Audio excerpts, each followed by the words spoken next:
Vamos a entrar en comunicación con Israel López, coeditor de Orbe y columnista del Heraldo de México. Israel, ¿cómo estás? Muy buenas tardes. Hola, muy buenas tardes, Lupita. O sea, un gusto saludarte a ti y al auditorio. Igualmente. Oye, pues, ¿qué opinas de esta decisión de la Suprema Corte? Los jueces, pues resulta que ahora no pueden bloquear las órdenes del presidente. ¿Y cómo esto va a afectar uno de los temas que hemos estado discutiendo en los últimos días, en las últimas semanas, sobre pues la ciudadanía por nacimiento? Sí, evidentemente, como dice la juez Sonia Sotomayor, esto le va a dar manga ancha al presidente a seguir gobernando por decreto, ¿no? Evidentemente, ya no le va a hacer caso a la Constitución como lo viene haciendo, porque pues, desde que empezó viene firmando decretos para todo, y también tiene una grave, pues, impacto en muchas situaciones sociales. Por ejemplo, aquellos niños que se han separado de sus padres migrantes ya no van a tener la posibilidad de tener asesoría legal, que había un presupuesto para ello, pero él había firmado un decreto en ese sentido y ahora decreto va a tener que ser anulado.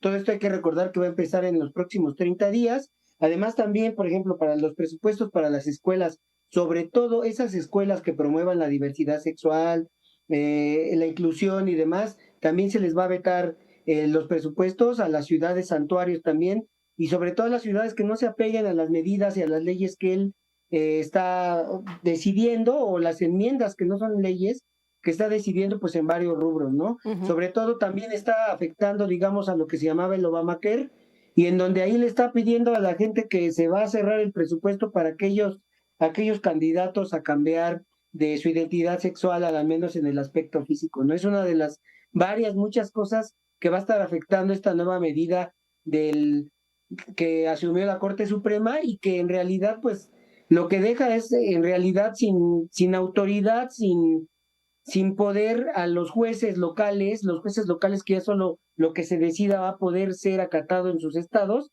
pero ya no va a tener el impacto federal que tenía antes, ¿no? Sí, de hecho, veíamos algunas declaraciones del presidente de los Estados Unidos, Israel, cuando dice que, bueno, pues no entiende por qué un juez que tiene un rango mucho menor puede detener pues las leyes, ¿no? Que él está emitiendo. Sí, bueno, la Constitución de Estados Unidos comprende eso, ¿no? Que cuando se emite una ley en un estado, pues tiene influencia federal, o tenía, al menos hasta, o la va a tener hasta al menos hasta los próximos 30 días. Y bueno, por supuesto que un juez de más alto rango, como son los de la Corte Suprema, pues las quitaban, pero finalmente se iban amparando, y al final esto no arregla, solamente son parches para la para tratar de llevar a cabo las políticas pues, migrantes, ¿no? Que tiene el presidente Trump, que por ejemplo hace rato escuchaba que Pam Bondi, la fiscal general, dice que ahora sí ya nadie va a poder frenar la política migrante. Pues creo que está un poco exagerando otra vez, o como acostumbra el gobierno de Estados Unidos ahora con Trump, porque pues no es de la noche a la mañana, no es que la firmaron hoy y va a entrar en 30 días y ya todo el mundo se va. Hay que recordar que cada estado se rige por diferentes formas su constitución propia, que sí obedecen a la principal, a la federal, pero que, por ejemplo, hay estados donde no se firma el nombre de los padres o no se coloca. Entonces, todavía falta toda una estructura, una infraestructura para que las medidas que implementa el presidente Trump en el plano migrante pues tengan efecto, ¿no? Oye, pero qué sacudida Israel. Por lo pronto, mucha gente está preocupada. ¿Qué podría pasar? ¿Y va nada más para las personas indocumentadas o es para todas las personas? ¿Tienes ese No es dato? para Sí, fíjate que es para todas las personas, digamos, vamos a suponer un dreamer, hablamos de un dreamer, un nacido en Estados Unidos que ya es un profesional, que trabaja a lo mejor hasta con algún congresista. Recuerdo ahora, por ejemplo, el que ayudó a la legisladora Grifford, le salvó la vida, era un mexicano. Bueno, pues él ya no va a poder votar porque si tiene ascendencia de padres mexicanos, o latinos, ya no va a poder votar porque sus padres eran inmigrantes. Esta es otra medida que había implementado el presidente, o que ha estado cabildeando fuertemente, para que en las elecciones solamente voten, según él, los estadounidenses, ¿no?